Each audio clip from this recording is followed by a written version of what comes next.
સૌથી પહેલા શરૂઆત કરીશું સાંજે 7 વાગ્યા સુધી 14 જિલ્લાને સાવધાન રહેવાની અતિ જરૂર છે। અમદાવાદ સહિત 14 એવા જિલ્લા છે જેમાં વરસાદનું ઓરેન્જ એલર્ટ આપવામાં આવ્યું છે। 14 જિલ્લામાં ભારે વરસાદ નોંધાઈ શકે છે। 40 કિલોમીટરની ઝડપે પવન પણ ફૂંકાઈ શકે છે।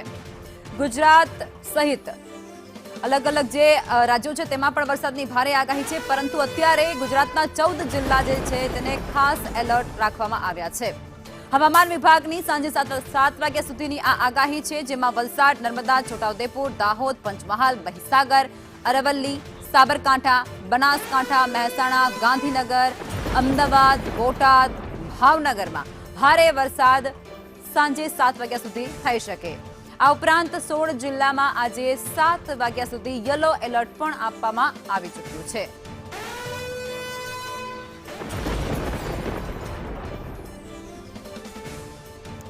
તો હવામાન વિભાગ તરફથી આ આગાહી વ્યક્ત કરવામાં આવી છે, જેમાં આજે સાંજે 7 વાગ્યા સુધીમાં 14 જિલ્લા જે અત્યારે ભારે વરસાદને લઈ એલર્ટ પર મૂકવામાં આવ્યા છે। 14 જિલ્લામાં ઓરેન્જ એલર્ટ સાથે યલો એલર્ટ પણ ઘણા ખરા જિલ્લાઓમાં આપવામાં આવ્યું છે। આ તમામ જિલ્લાઓ છે જેમાં અતિ ભારે વરસાદ નોંધાઈ શકે છે। વરસાદ જો કે આખા રાજ્યની અંદર અત્યારે વરસી પણ રહ્યો છે, ક્યાંક ધીમી ધારે વરસી રહ્યો છે, ક્યાંક ધોધમાર વરસી રહ્યો છે। મહીસાગર સહિતના જે વિસ્તારો છે ત્યાં અતિ વરસાદ નોંધાઈ ગયો છે, રસ્તાઓ જળમગ્ન થઈ ગયા છે, લોકો ત્યાં ફસાઈ રહ્યા છે, દર્દીઓ છે ત્યાં ફસાઈ રહ્યા છે, શાળાએ ગયેલા જે બાળકો છે તે ત્યાં ફસાઈ રહ્યા છે, વાહન ચાલકો પારાવાર મુશ્કેલીનો સામનો કરી રહ્યા છે। આ પ્રકારની સ્થિતિ મહીસાગર સહિતના આસપાસના ગ્રામ્ય વિસ્તારો છે ત્યાંની છે। આ ઉપરાંત અમદાવાદ, ગાંધીનગર સહિતના જે વિસ્તારો છે ત્યાં પણ ધીમી ધારે વરસાદ વરસ્યો છે।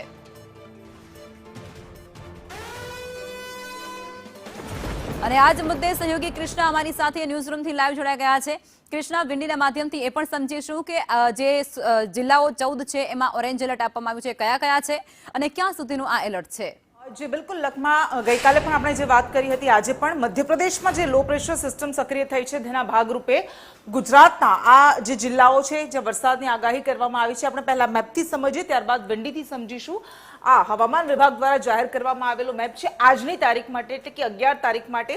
અને આ જે આખો બ્લુ ભાગ આપ જે જોઈ રહ્યા છો, આ બધા જ એ જિલ્લાઓ છે કે જ્યાં ભારે મોટાભાગના સ્થળોએ હળવોથી મધ્યમ વરસાદ, એટલે મધ્યમથી ભારે વરસાદ વરસી શકે છે, જેમાં મધ્ય ગુજરાતના જિલ્લાઓ છે। આ ઉપરાંત આ આખો પૂર્વી ગુજરાતનો પટ્ટો છે, જેમાં દાહોદ, પંચમહાલ, છોટાઉદેપુર, મહીસાગર, અરવલ્લી, ઉત્તર ગુજરાતના પણ કેટલાક જિલ્લાઓ છે, ગાંધીનગર, અમદાવાદ, ખેડા, આણંદ, વડોદરા અને દક્ષિણ ગુજરાતના આ તમામ જિલ્લાઓ, જેમાં નર્મદા, સુરત, તાપી, ડાંગ, નવસારી, વલસાડ અને ભરૂચ, આ તમામ એ જિલ્લાઓ છે કે જ્યાં સારો એવો વરસાદ વરસી શકે છે આજની તારીખ માટે। અને આ ઉપરાંત આ ઉત્તર ગુજરાતના વાવ-થરાદ, બનાસકાંઠા, પાટણ, મહેસાણામાં અને સુરેન્દ્રનગર, બોટાદ, ભાવનગર, સૌરાષ્ટ્રના આ બેલ્ટમાં પણ હળવોથી મધ્યમ વરસાદ વરસી શકે છે, આ આગાહી કરવામાં આવી છે। હવે આપણે વિંડીના માધ્યમથી એ સમજીશું કે કેવી રીતે સિસ્ટમ આગળ વધી રહી છે। આ આપ જે જોઈ રહ્યા છો, જે 4 સિસ્ટમ એક સાથે સક્રિય થઈ છે ગુજરાતમાં, એના કારણે આવનારા 4 દિવસ માટે હજુ પણ સારા એવા વરસાદની આગાહી કરવામાં આવી છે। આ 8 વાગ્યાનો આજનો આપ સમય જોઈ શકો છો, અને આ જે